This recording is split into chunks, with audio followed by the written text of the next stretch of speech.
Acciones también, Adela. Esta es información de última hora. No es sorprendente, pero en fin, sí es alucinante. Manos Limpias anuncia que se va a querellar contra el presidente del gobierno por lo que ha pasado ayer. Dice que es el responsable. Te voy a leer literalmente lo que dice la querella de Manos Limpias. Dice, por arengar con rotundidad, con apasionamiento y violentamente a los manifestantes por un apoyo que iba a reventar el final de la Vuelta Ciclista. En fin, es evidente que la estrategia que tenemos aquí es la de siempre, judicializarlo todo, llevar al presidente del gobierno al Tribunal Supremo por lo que ha ocurrido ayer. Por cierto, una estrategia muy concurrente con la que estabas diciendo. Efectivamente, ciertos partidos políticos que hoy están diciendo ¿quién da más? Se dijo primero esto, delincuencia en la calle. Hoy hemos escuchado Kale Borroka ETA y acabamos de escuchar a Isabel Díaz Ayuso diciendo no, esto es Sarajevo, esto es la guerra civil de los Balcanes. En fin, la escalada y la desproporción en la respuesta tras la movilización en la calle de ayer está siendo espectacular esta mañana. Acusación, y hoy esa acusación confluye, porque la derecha está diciendo esto es Pedro Sánchez. Es curioso porque hay dos discursos paralelos en la derecha y uno de los dos carriles debe de estar averiado. O Pedro Sánchez no puede salir a la calle, no controla la calle, es el galgo de paiporta que se esconde de la calle, o Pedro Sánchez es quien controla la calle y la agita cuando quiere. Pero las dos acusaciones son las que está lanzando la política a la vez, en sentido contrario, sobre Pedro Sánchez. Pedro Sánchez no puede entrar en la calle, pero Pedro Sánchez controla la calle a la vez. Y esto corre paralelo y sincronizado con lo judicial, porque acaba de producirse, es información de última hora, querella de Manos Limpias contra Pedro Sánchez. Respondido afirmativamente a nuestro compromiso con los derechos humanos, con el derecho internacional, tanto en Gaza como en Ucrania. Hemos reconocido el Estado de Palestina, algo que este mismo mes en la Asamblea General de Naciones Unidas van a hacer otros grandes países europeos, con lo cual no es que estuviéramos solos, es que hemos sido los primeros. Esa es la gran diferencia.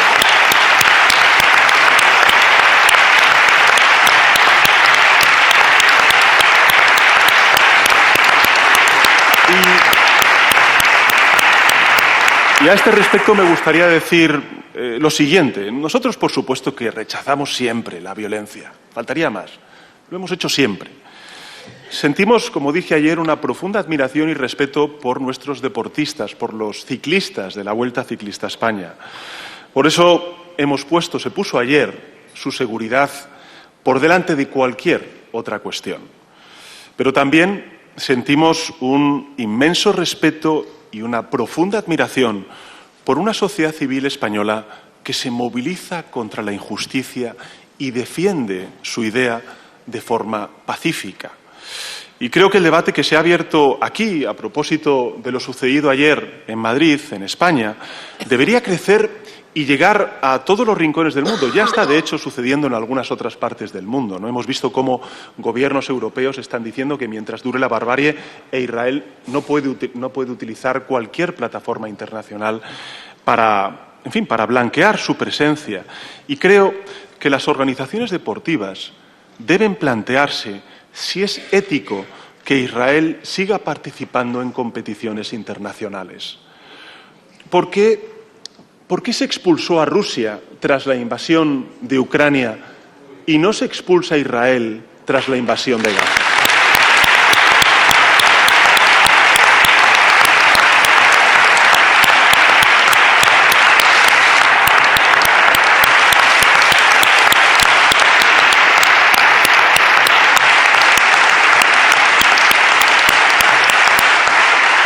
Nuestra posición es clara y rotunda y además creo que la comparte una inmensa mayoría de la ciudadanía. Da igual lo que voten izquierda, derecha, centro, da igual. Porque están en el sentido común, están en la defensa de los derechos humanos y el derecho internacional que está siendo menoscabado por Rusia y por Israel. Por tanto, nuestra posición es clara y rotunda. Hasta que no cese la barbarie, ni Rusia ni Israel deben estar en ninguna competición internacional más. Y es que tenemos que defender el patrimonio de todos y de todas, de la clase media trabajadora, que es nuestro estado del bienestar. En lo que va de siglo, es decir, en estos 25 años del siglo XXI, nunca un gobierno de España había transferido tantos recursos económicos a las comunidades autónomas. Nunca. ¿Para qué? Para financiar los servicios públicos. Hay que recordar siempre que la política de vivienda, que la dependencia, que los servicios sociales, que la sanidad, que la educación son competencia de las comunidades autónomas. Bueno, pues en lo que va de siglo, como he dicho, nunca antes un gobierno de España había transferido tantos recursos económicos a las comunidades autónomas. En estos 7 años que llevamos al frente del gobierno hemos transferido 300.000 millones de euros más, repito la cifra, 300.000 millones de euros más a las comunidades autónomas que Mariano Rajoy como presidente del gobierno. Y sin embargo, la sanidad, la educación, la dependencia, la economía de los cuidados que reciben nuestros ciudadanos no acaba de mejorar todo lo que debiera. Frente a ese esfuerzo de más de 300.000 millones de euros, no se traduce en territorios donde aumentan, no se reducen las listas de espera, tanto cuando hablamos de la sanidad pública como de la dependencia y, qué decir, de la educación. Por tanto, la pregunta es, con argumentos, con respeto, con convicción y también con orgullo. Porque la política exterior sirve para defender lo que es justo, aunque no siempre sea mayoritario. Lo estamos viendo con el reconocimiento de los dos estados, del Estado de Palestina. Hace un año que nos dijeron, estáis solos, nadie os acompaña. Bueno, pues hoy Francia ha anunciado, el Reino Unido y otros muchos países europeos que van a reconocer al Estado palestino. Como ha ocurrido también con nuestra petición de suspender el acuerdo de asociación entre la Unión Europea e Israel. Lo propuso hace pocos días la presidenta de la Comisión Europea, a propuesta también del Grupo Socialdemócrata en el Parlamento Europeo. Por tanto, decían que estábamos solos y al final resultó que estábamos siendo los primeros. En un mundo tan complejo como el que estamos viviendo, nosotros destacamos porque reivindicamos lo correcto. Y lo correcto es el sentido común. Y lo correcto es estar del lado de las víctimas, de los agredidos y no de los agresores. Y yo os pido que lo sigamos haciendo con la cabeza bien alta porque, como escuchamos la semana pasada, España hoy es quien salva el honor de Europa.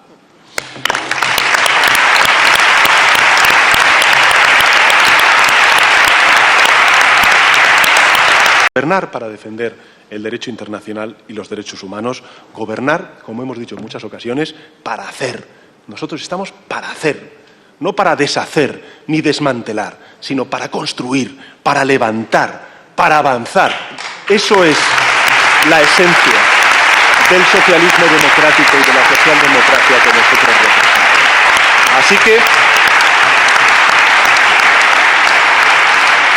Así que gracias por hacerlo posible y adelante, a avanzar, que es lo que siempre nos toca hacer.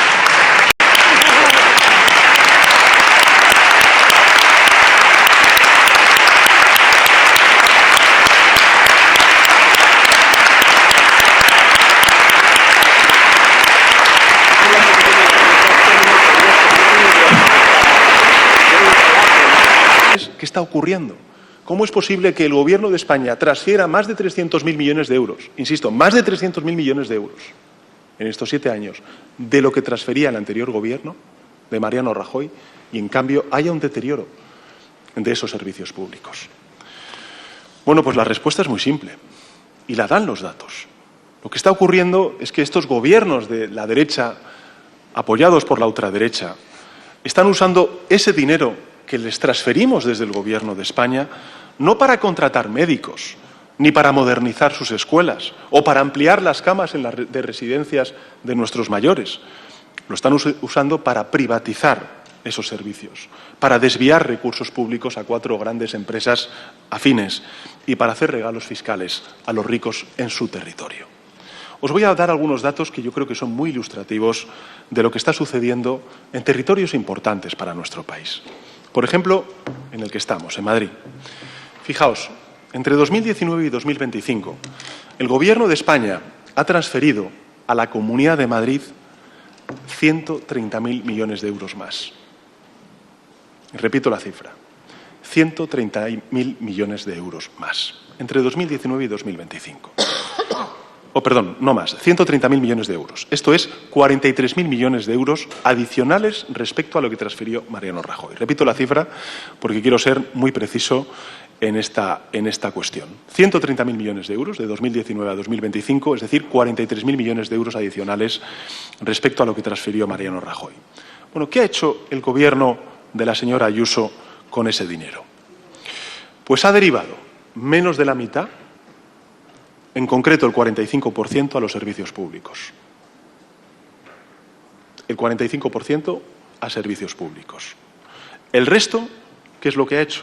Bueno, pues lo ha devuelto a través de regalos fiscales a las grandes fortunas de la capital, por valor, por ejemplo, de 5.000 millones de euros, y contratos a la empresa Quirón y a otras muchas empresas por valor de 1.000 millones de euros. Un negocio redondo para conseguidores como Alberto González Amador, que multiplicó por 7 sus ingresos en un año. Una terrible noticia para 7 millones de ciudadanos y ciudadanas en Madrid, a quienes cada día les cuesta más obtener una cita médica o una plaza de educación para sus hijos y sus hijas. Esto es lo que está ocurriendo. 130.000 millones de euros más, 130.000 millones de euros, 43.000 millones de euros adicionales, solamente el 45% se destina a financiar servicios públicos y el resto a regalos fiscales para las grandes fortunas de la capital y grandes empresas que, oh casualidad, acaban también vinculadas con algunos de sus familiares. Por cierto, María Jesús lo sabe bien, lo mismo está ocurriendo en Andalucía. Desde que gobierna el Partido Popular, el señor Moreno Bonilla, esta comunidad autónoma ha recibido del Gobierno de España unos 54.000 millones de euros adicionales. 54.000 millones de euros adicionales. Es decir, un 47% más de lo que transfirió Mariano Rajoy a la Junta de Andalucía. ¿Y qué ha hecho el Partido Popular y el señor Moreno Bonilla con esa financiación extra? ¿Qué ha hecho? Pues ha dedicado 1 de cada 4 euros a cosas que no tienen nada que ver con los servicios públicos. De hecho, solo se ha acordado de la sanidad para darle 1.500 millones de euros a compañías privadas y ha cerrado más de 2.000 aulas públicas al tiempo que renunciaba a 120 millones de euros europeos para crear 12.000 plazas de educación infantil gratuitas. Y podría poner ejemplo tras ejemplo en Castilla y León, en Murcia, en Aragón, en Galicia, en fin, en Baleares, en la Comunidad Valenciana. Podría poner ejemplo tras ejemplo en aquellos territorios donde gobierna la derecha con la participación activa o no de la ultraderecha. Esto es lo que está pasando en nuestro país, compañeros y compañeras. El PP lo que está haciendo es desviar el dinero público de la Administración General del Estado, esos 300.000 millones de euros más de financiación autonómica que les estamos dando, para transferirlo cada año y beneficiar a unos pocos privilegiados. A los mismos, por cierto, que financian sus campañas, sus plataformas propagandísticas o que contratan a sus familiares con salarios estratosféricos.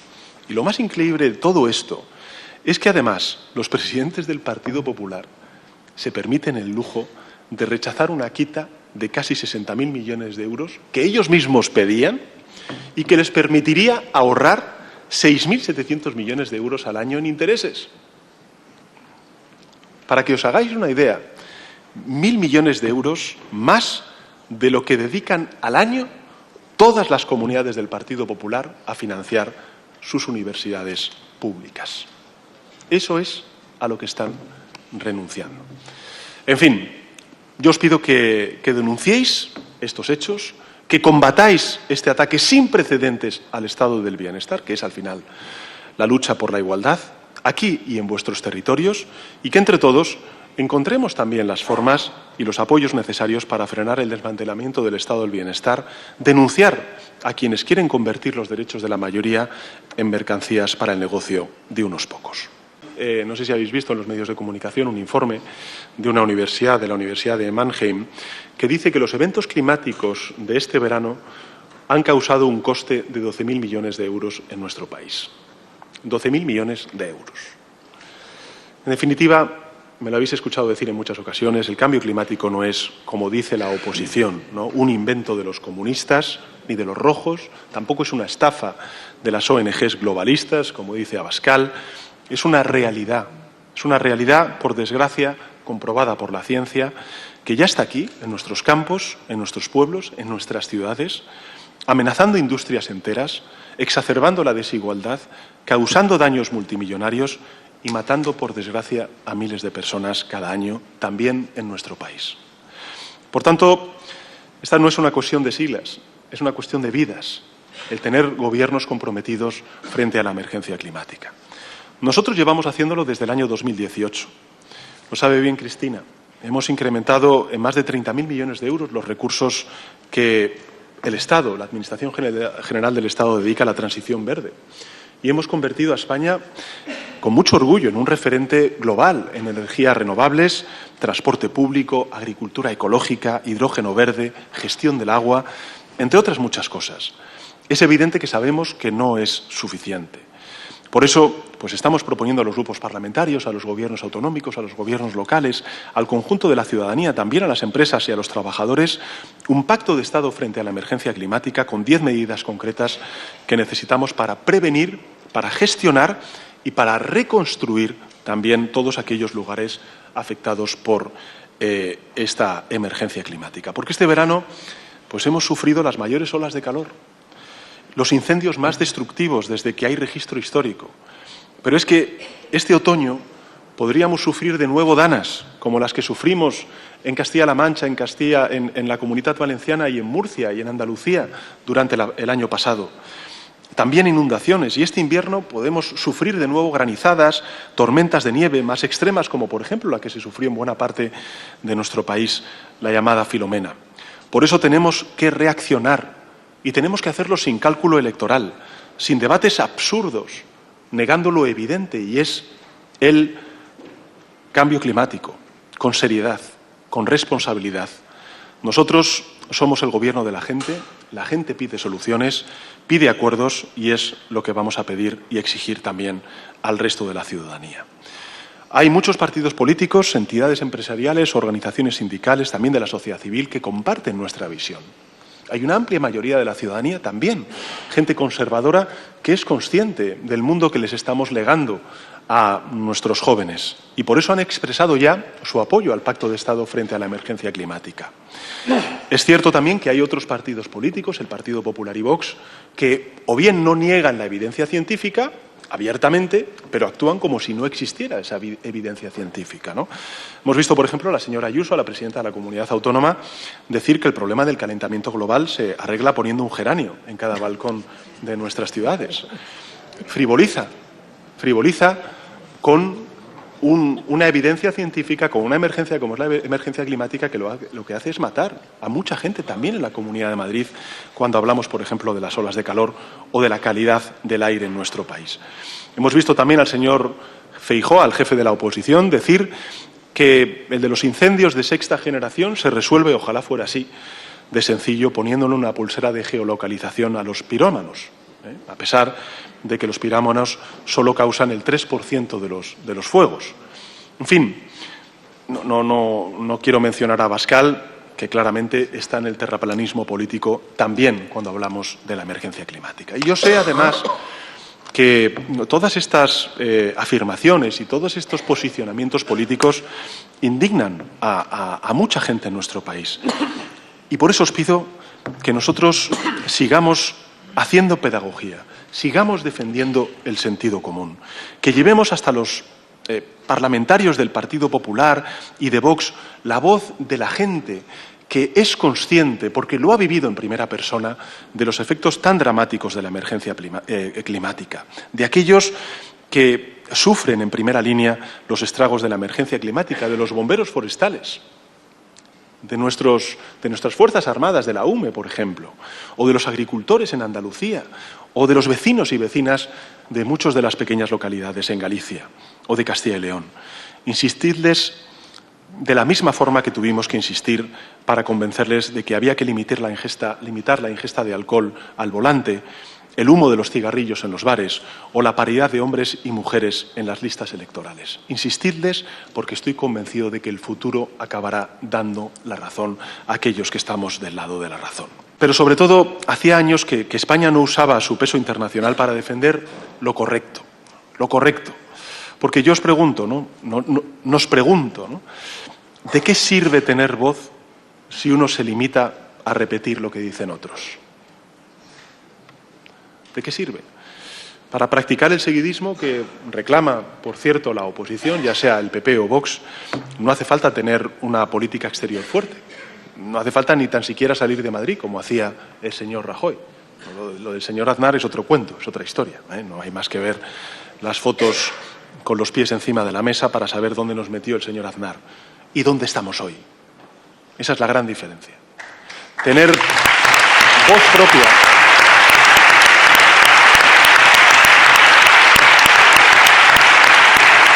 Y no hay más que mirar hacia el mundo, es que nuestra acción es hoy más necesaria que nunca. Lo es. La única verdad que hay detrás de todo este griterío, de todo este ruido que en muchas ocasiones pues percibimos en la conversación publicada, es el colapso político de la derecha tradicional en nuestro país. De hecho, y seguro que Irache podría, complementarlo, en buena medida esto está sucediendo ya en muchas partes de Europa, ¿no? Donde la derecha se está sometiendo a los postulados de la ultraderecha. Copian el estilo faltón de la ultraderecha, hacen suyas sus propuestas más involucionistas y, por tanto, la derecha se ha convertido en la marca blanca de la ultraderecha. Cierto es que el colapso ideológico de la derecha tradicional ya se evidenció durante la respuesta fracasada a la crisis financiera, con sus recortes al estado del bienestar y con sus rescates al sector financiero, o con sus subidas de impuestos a la clase media y trabajadora y sus amnistías fiscales, que fueron, por cierto, declaradas inconstitucionales hace ya un tiempo. Hoy, además de ese colapso ideológico, hay un colapso político de la derecha tradicional que se manifiesta en su absoluta falta de propuestas y en sus insultos permanentes. Si es que tienen menos ideas que educación. Pero los insultos, y esto es lo que sucede en la realidad, ni recortan las listas de espera de la sanidad pública, ni resuelven los problemas que tienen los jóvenes a la hora de acceder o no a una vivienda. Por tanto, si ellos han optado por los insultos, allá ellos. Nosotros optamos por gobernar y sacar adelante una agenda de avances sociales.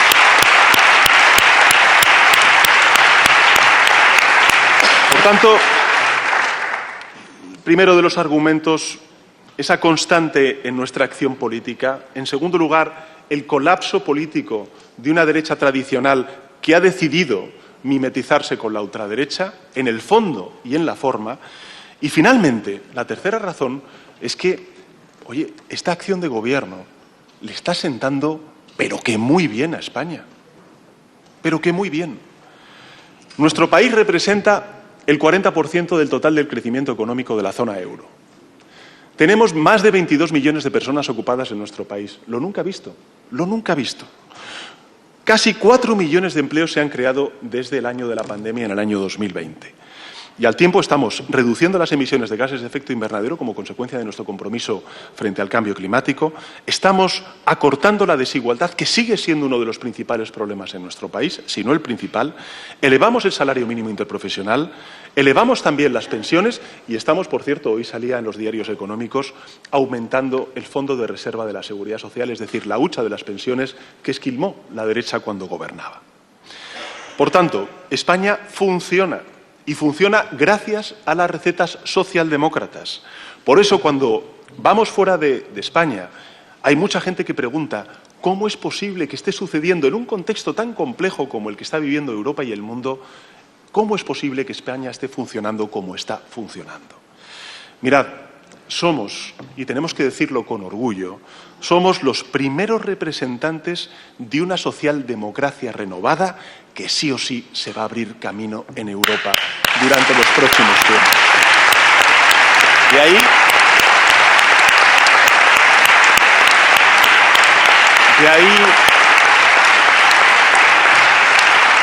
De ahí que tengamos la obligación de gobernar con eficacia, de no perder nunca la ambición y caer en la autocomplacencia. Debemos mantener el buen rumbo de estos años, que a España le están sentando, pero que muy bien, y acelerar además el ritmo para convertir a España en un referente de prosperidad y de bienestar. Un referente pues, que sirva de brújula a los demás, como nos sirvieron a nosotros en el pasado la socialdemocracia escandinava o también la socialdemocracia alemana cuando iniciábamos nuestro tránsito hacia la democracia y empezamos en los primeros años de democracia y de pertenencia a la Unión Europea. Bueno, pues abrimos hoy de manera más oficial el curso parlamentario con esta reunión de la interparlamentaria en la que están los miembros del Parlamento Europeo, Congreso, Senado y además, como es habitual y como nos encanta, la abrimos con la presencia y con la intervención del secretario general y del presidente del Gobierno. Y este es un curso que abrimos que ya en sus primeros días apunta maneras, ¿no? Y se ve claramente la diferencia entre los que entendemos la política como el instrumento que nos permite construir una sociedad y un país más digno, más avanzado, más decente, más justo, un país que nos permite progresar colectivamente sin dejar abandonado a nadie, un país en el que la convivencia de los distintos, es decir, que entiende nuestra pluralidad y diversidad, es la seña de identidad, y los que entienden la política como un arma de destrucción y de enfrentamiento permanente, ¿no? Y por eso esa falta de institucionalidad, de educación y de respeto que vemos permanentemente en el Partido Popular. Y esto no es el latiguillo, esta cosa que decimos en los mítines para calentar a la gente, no, esta es la realidad. Y los ejemplos están ahí, de estos primeros días. Los socialistas, con el Gobierno y con Pedro Sánchez a la cabeza, medidas frente al genocidio de Netanyahu, en una posición, o en la posición seguramente más valiente, más avanzada de toda Europa, el pacto contra el cambio climático, 53.000 viviendas que se van a poner o que pueden aumentar el mercado de alquiler, la reducción de la jornada laboral, aunque no ganáramos la votación, ganamos socialmente la calle, y enfrente el PP y Feijóo y sus líderes escondiéndose, cuando no apoyando abiertamente a Israel, como hicieron ayer los dirigentes madrileños del Partido Popular, sin importar ni los niños ni los civiles asesinados en este genocidio, votando en contra de los derechos de millones y millones de trabajadores y trabajadoras en este país, copiando literalmente el discurso de Vox, por ejemplo, en inmigración, solo hace falta oírles que hay que hundir el Open Arms, y sacando a relucir la edición completa, corregida y aumentada de su enciclopedia de insultos, ¿no?, incluidas las fosas y las frutas, para vergüenza de la educación y del respeto de nuestro país. Así ha empezado el curso y, desgraciadamente, y seguramente así va a seguir, ¿no?, pero el Partido Popular y especialmente Feijóo, con su estrategia tan extrema, solo ha conseguido dos cosas. Una, que crezca Vox mientras ellos caen. ¿Cómo será la cosa que hasta mi chavilla hoy dice que están estancados? ¿Cómo será?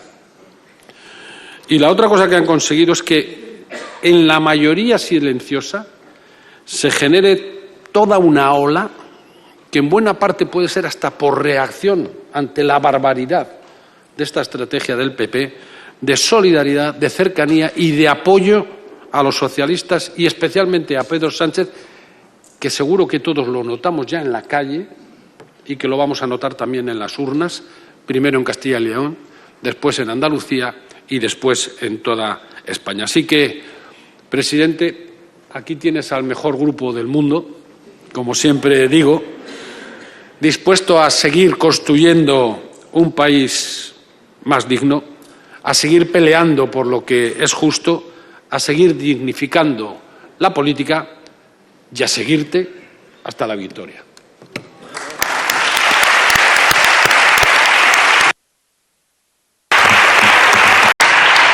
Se necesita además que las administraciones públicas echen el resto, no solamente el Gobierno de España, no solamente algunos ayuntamientos o algunas comunidades autónomas, todas las comunidades autónomas y todos los ayuntamientos, ¿no?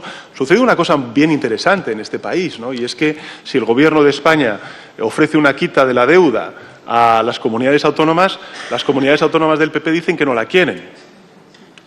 Y sucedió en la conferencia de presidentes de Barcelona un poco lo mismo. Llega la ministra de Vivienda, les ofrece 7.000 millones de euros para impulsar vivienda protegida y dicen los del PP que no quieren ese dinero. Bueno, pues quiero informar también a la ciudadanía de que hoy mismo vamos a enviar la propuesta ya formalizada a todas las comunidades autónomas con un compromiso claro. El Gobierno de España triplicará el dinero que transfiere para hacer política de vivienda a todos aquellos gobiernos autonómicos que se comprometan a hacer lo mismo. Lo mismo.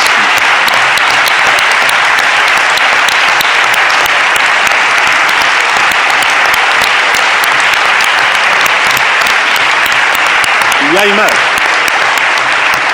Y hay más.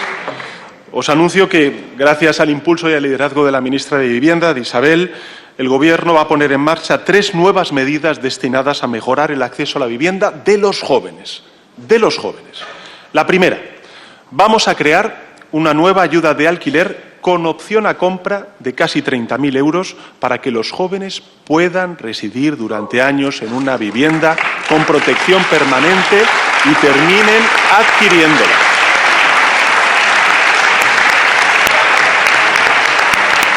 Ayuda de alquiler con opción a compra para los jóvenes de casi 30.000 euros. En segundo lugar, vamos a poner en marcha el seguro de impago de rentas para jóvenes que anunciamos ya en el mes de enero y que servirá para dar más garantías a propietarios y a inquilinos, que entrará en vigor, además, esta medida en este periodo de sesiones. Y, finalmente, vamos a crear, recuerdo mucho, sobre todo en los incendios, que me lo dijeron muchos alcaldes de las zonas del medio rural afectadas por estos incendios, vamos a crear nuevas ayudas de hasta 10.800 euros para la compra de vivienda en el medio rural. Esto es también luchar contra la despoblación.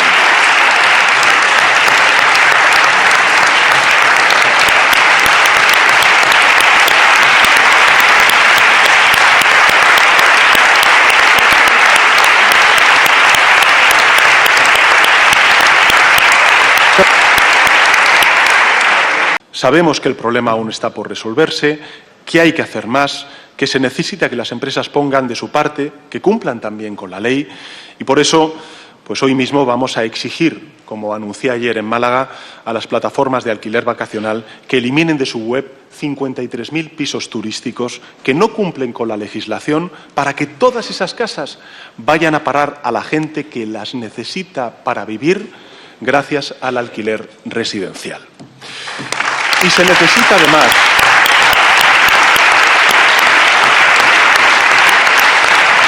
con nuestros diputados en el Parlamento Europeo, que tenemos la presencia de Irache, que se deja poco ver por aquí, por Madrid, porque está trabajando muy duramente en Bruselas y en Estrasburgo.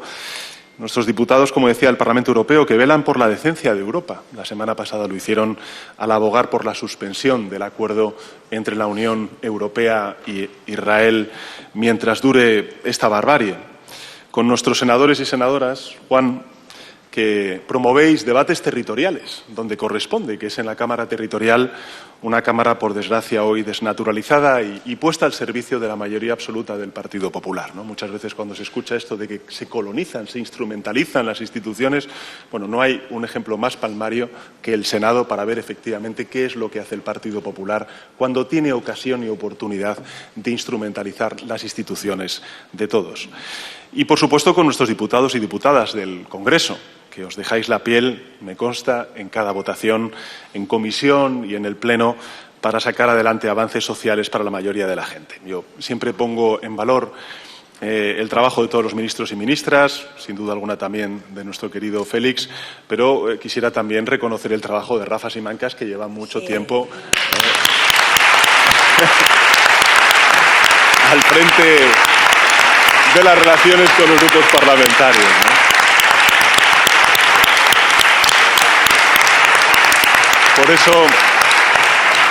Por eso, gracias Rafa y gracias también a Juan, a Irache, a Pachi, por todo el trabajo que estáis haciendo. Gracias porque una vez superado, ¿no?, este ecuador de la legislatura, vemos que todo ese esfuerzo de diálogo, de negociación y de acuerdo, pues entre el Gobierno y las Cortes Generales y dentro del Parlamento, entre los distintos grupos parlamentarios, ha merecido la pena, merece mucho la pena, sobre todo si nos comparamos con lo que está sucediendo en algunas autonomías y también lo que está sucediendo en el mundo. Fijaos, por mencionar algunos de los hitos, en estos 2 años de legislatura hemos aprobado nada más y nada menos que una reforma de la Constitución, del artículo 49, la primera reforma social de nuestra Constitución, que trae dignidad y reconocimiento a las personas con discapacidad. Hemos aprobado la creación de la Agencia Pública Estatal de Salud Pública, ¿no?, que nos va a permitir estar mejor preparados ante futuras emergencias sanitarias o pandemias, que no hemos tenido hace mucho tiempo, sino hace poco tiempo una en el año 2020 en el mundo y también en nuestro país. Hemos actualizado el Pacto de Estado contra la Violencia de Género, hemos aprobado la Ley de Paridad, también la Ley, Cristina, de bomberos forestales y agentes medioambientales. Un aplauso para aquellos que durante estos meses han trabajado muy duro, jugándose la vida, por defender a la ciudadanía de los incendios. Por cierto, que en el Consejo de Ministros de mañana sabéis que hemos logrado el primer convenio colectivo entre la empresa pública Traxa y los bomberos forestales, los agentes medioambientales. Una de las cosas que nos pedían también en ese convenio, en donde hemos aumentado en una media de un 30% el sueldo de los bomberos forestales, pues eran los coeficientes reductores. Bueno, pues mañana lo vamos a aprobar en Consejo de Ministros, esos coeficientes reductores para los bomberos forestales.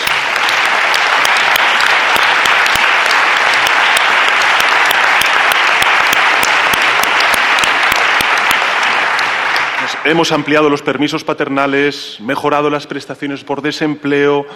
Por primera vez, ministra Isabel, hemos creado la empresa estatal de la vivienda para hacer del Estado también un actor promotor de vivienda protegida, que no se desamortice y no se venda a los fondos buitres, sino que sean durante toda su vida propiedad del Estado. En todo caso, volviendo a los hitos realizados durante estos 2 años de legislatura, todo ello lo hemos logrado además en un contexto económico de crecimiento, de creación muy robusta de empleo, con una economía que se abre, donde estamos de nuevo exportando, que atrae inversión extranjera, sobre todo en el ámbito de las energías renovables, que impulsa la reindustrialización de todo su territorio y también el conocimiento científico, que se sitúa a la vanguardia, como he dicho antes y en muchas otras ocasiones, de la revolución verde y que apuesta como ningún otro gobierno por su capital humano, que desarrolla su industria de la defensa. Lo hacemos, sí, también de la seguridad, pero sin menoscabar la apuesta por las políticas sociales y siguiendo en la estela que hemos iniciado hace 7 años de reformar nuestra Agencia de Cooperación al Desarrollo y de incrementar hasta el 0,7 la ayuda oficial al desarrollo. En definitiva, España está comprometida con el multilateralismo y lideramos la ejecución de los fondos europeos. Soy consciente de que me dejo muchísimas cosas sin decir de lo logrado en estos 2 años. Por ejemplo, en el ámbito de la digitalización, Óscar, de la justicia, de Félix, de la transformación energética, de la agricultura, de la alimentación o, por supuesto, el importante logro de normalizar la situación en Cataluña con Salvador Illa como presidente de la Generalitat de Cataluña. Pero lo que quiero decir es que cada uno de estos hitos mencionados ha costado mucho esfuerzo e interminables horas de negociación y vosotros habéis sido los protagonistas, las protagonistas. Pero toda esa dedicación ha merecido la pena porque hoy España es un país mejor que el que teníamos en 2023 y definitivamente mejor que el que recibimos en el año 2018. Cada uno de esos avances, ahora que algunos dicen que esta legislatura no merece la pena, cada uno de estos avances merece toda la legislatura, como lo justifican, por ejemplo, los avances que están por venir, como el Plan Estatal de Vivienda 2025-2028 que vamos a aprobar, con la apuesta, como ha dicho antes el portavoz Pachi, por el Pacto de Estado frente a la emergencia climática, la reforma de la justicia, el Estatuto del Becario, la defensa de la universalidad pública, de la universidad pública, por mencionar algunos de los avances que impulsaremos a lo largo de esta legislatura. Y como justificaron también las legislaturas anteriores, pues avances como la reforma laboral, como las pensiones, como la ley del cambio climático, la ley de la muerte digna, de la solución ibérica, de los fondos europeos, de la recuperación de la universalidad de la sanidad pública, de la ley de igualdad, del pacto de Estado contra la violencia de género. Todo esto lo señalo por 3 razones que me gustaría compartir con todos vosotros y vosotras y también con todos aquellos que estén siguiendo esta comparecencia.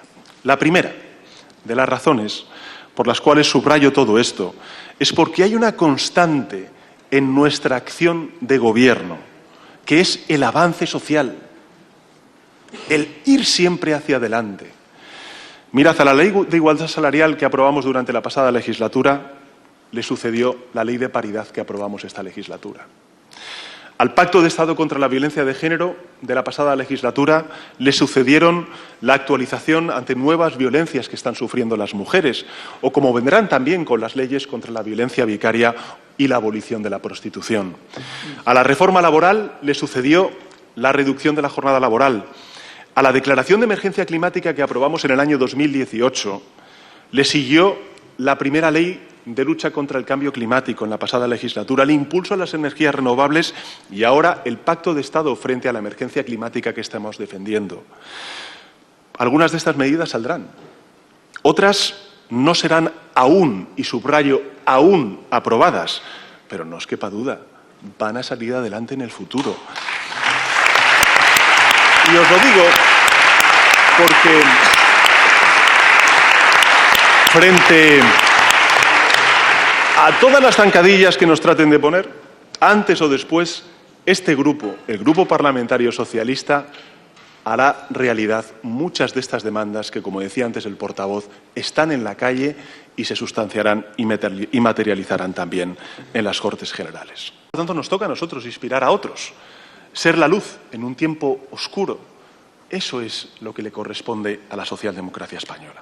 Por eso, me gustaría compartir con todos vosotros y vosotras 5 prioridades muy coherentes con lo que venimos haciendo durante estos últimos 7 años, pero 5 prioridades para el curso político que empezamos en el Parlamento. La primera de las prioridades es crecer, crecer y crecer. Eso es lo que tenemos que hacer, porque gracias al crecimiento creamos empleo, tenemos ingresos públicos y podemos redistribuirlo en forma de un fortalecimiento de nuestro estado del bienestar. Sabéis, además, que las reformas que hemos llevado a cabo en estos últimos 7 años están dando unos frutos probablemente superiores a las previsiones que nosotros inicialmente teníamos.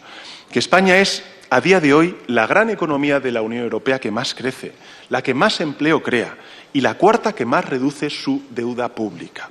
Solo en lo que va de año, nuestro país ha creado 77.000 nuevas empresas. Ha aumentado sus exportaciones por valor de 2.000 millones de euros. La economía española ha sido la que más ha crecido en 2023, en 2024 y ya os anuncio que lo va a hacer también en 2025. Tal es el dinamismo de la economía española que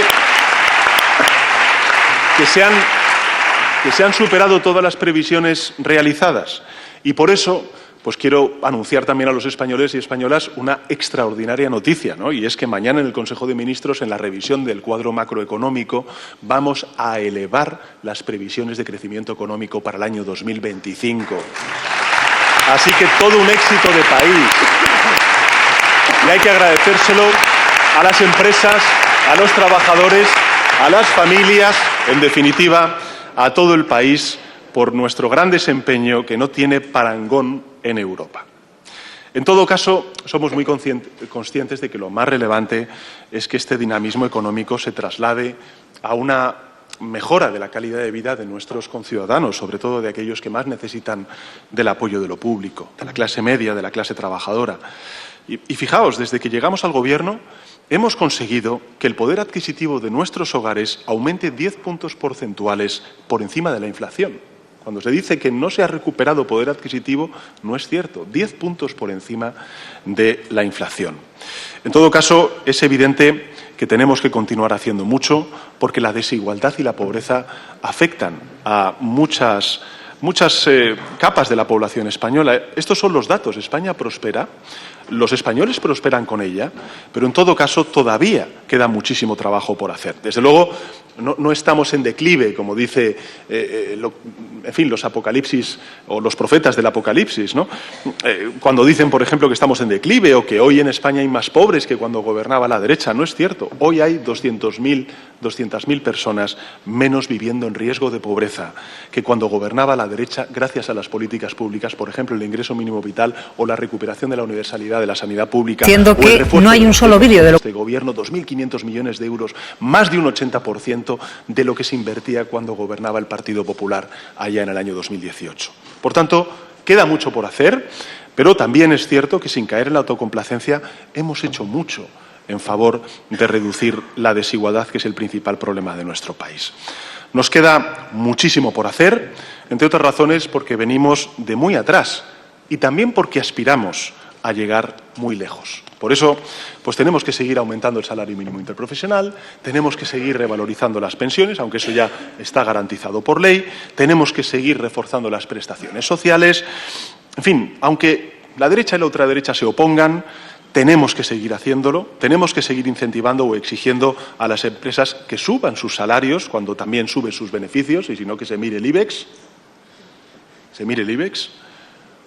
¿Cómo está la banca? ¿Cómo están las eléctricas?